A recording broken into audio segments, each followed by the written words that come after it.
The end of 2024 is approaching, and I am doing 5 things to be prepared for emergencies.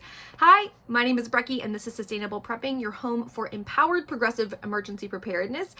Today, I'm going to be taking you through the real life 5 things that I am doing to be better prepared before the end of 2024. Now, we all have big projects that take a lot of time, but these are 5 simple things that I am doing for real life that is going to get me ready as we roll out of 2024 and into the veritable storm that will be 2025 here in the United States.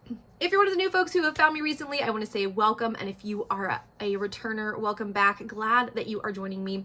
I don't have any makeup on and my lighting is terrible, but if I'm going to make videos, we're going to have to be doing them pretty low tech these days. The first thing that I am going to be doing to be preparing for emergencies is getting my fire and CO2 alarms up to snuff. We had to do a bunch of painting and remodeling when we first moved in, and we bought new alarms and then they never got hung. I'm not really sure what happened with the miscommunication between my husband and myself and one of my sons, who's really does all the handy stuff in our house, but they never actually got hung up. And so now that it's fireplace season, we want to be triple sure that we have our fire monitors, our fire alarms, and our CO2 monitors. If you are planning on using any kind of indoor heating elements like a fireplace or even having lots of candles going, anything like that, y'all have a battery powered backup CO2 monitor and of course a fire alarm. These are things that we are working on right now, and we are having prepped because you never know, and that is just a very easy thing for us. I went through and we got brand new fire extinguishers and fire blankets. Like, those are all distributed. We have a fire ladder upstairs, but for whatever reason, 2 of our 3 fire alarms were never rehung on the walls, so we are rehanging them and then updating them and actually adding an additional fire alarm, so we'll have 4 in our house. You might say, but that is over prepared, but I'm gonna say I'd rather be over prepared when it comes to fire safety. All right, the second thing that I am doing is working on our water storage. Now, I recommend that every person plan 1 gallon per person per day for water storage. Plus, if you have more than 4 people in your family, adding in a full gallon every day as your sort of cooking and maybe a little bit of cleaning liquid. For my family of 6, we have 7 gallons that we need to budget for.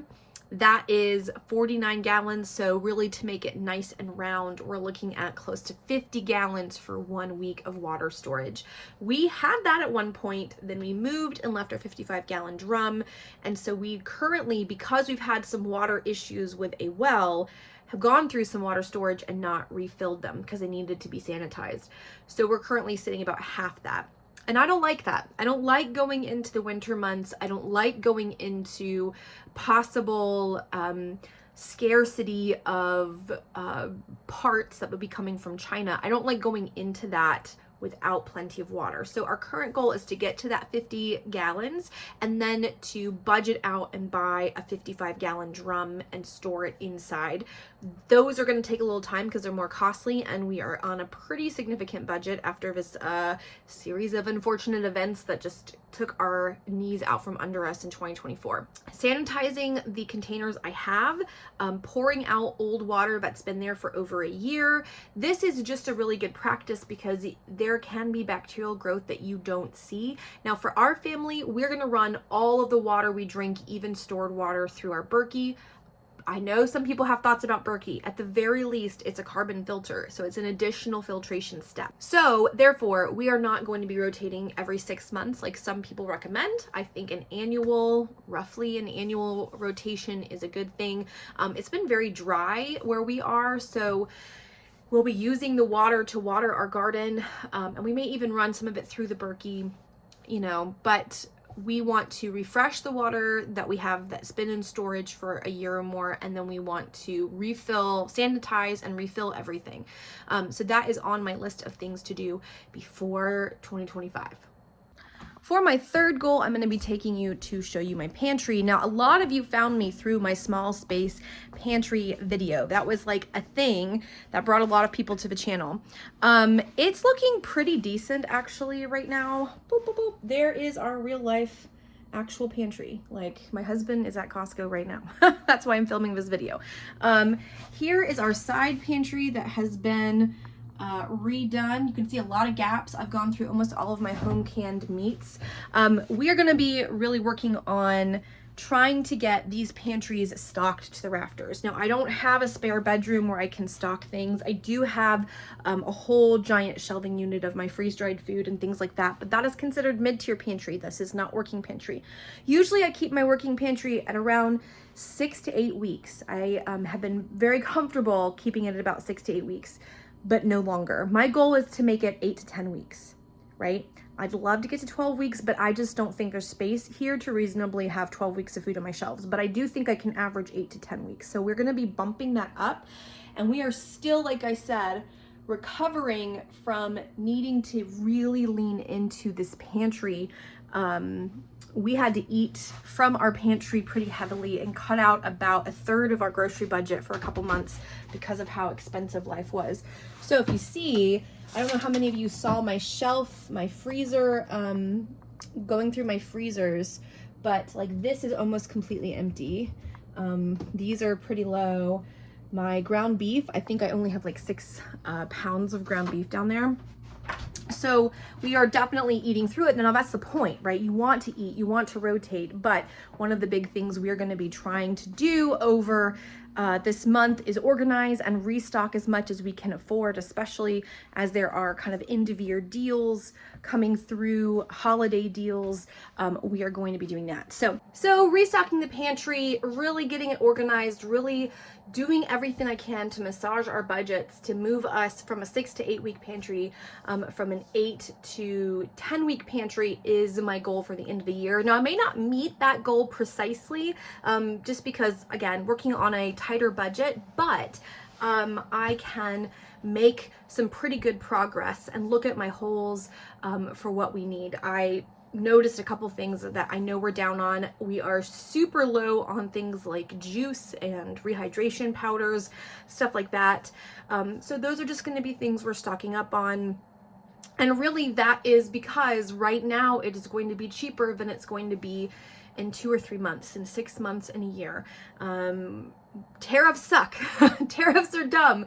I don't know why people who are super libertarian voted for someone who wants to enforce tariffs. They don't understand economics, but tariffs mean that your food is going to be more expensive and your electronics are going to be more expensive, and anything that's made outside of the US is going to be more expensive. And since so much of the stuff even made in the US requires imports from other parts of the world to be made, like the cotton-free or made in America t-shirts, everything's just going to go up in price. So what you can afford to purchase now, you should.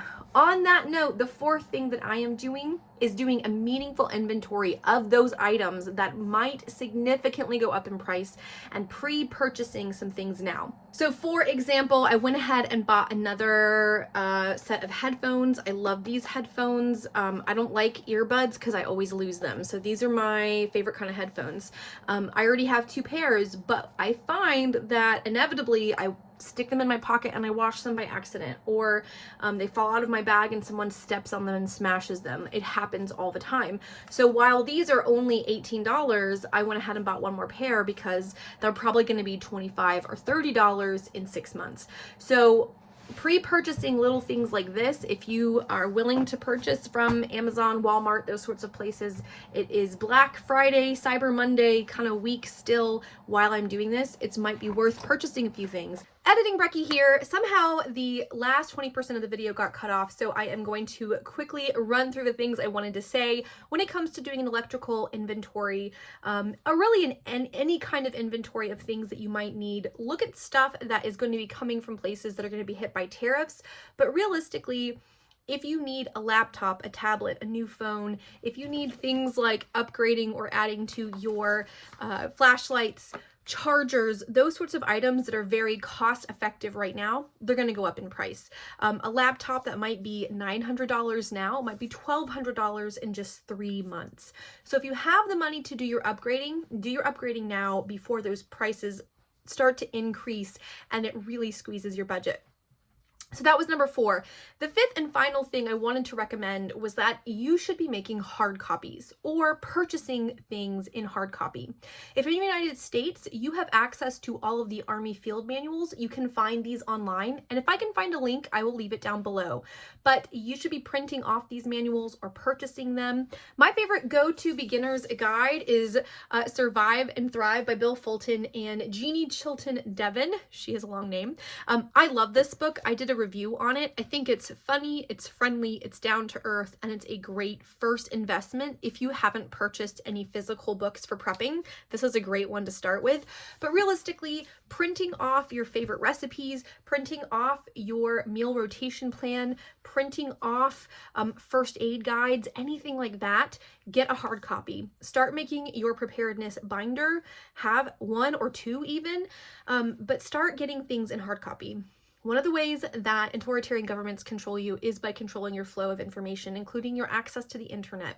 So regardless of power surges and storms that could take down your electrical grid, right? Very practical reasons for having your hard copies. You never know what the new government is going to eventually impose as they try to, manipulate and control the population, because that is clearly what's coming. That is clearly what's coming. Anyways, friends, I hope you're doing well, and I hope that this video finds you looking forward to the holiday season, whatever holidays you might be celebrating. I don't want to say hopeful. Truly, I am not terribly hopeful for this government, but I am hopeful that in finding our path through preparedness, we create better and more resilient communities, and that we bring back to our local communities some of the control and some of the drive and some of the connection that we've lost over the last several decades. I really hope that this helps to encourage you and not make you afraid, and gives you a few things that you can do before the end of 2025. If you want to watch another video that might inspire you in prepping, check out a video that's over here. And until the next video, y'all, happy prepping.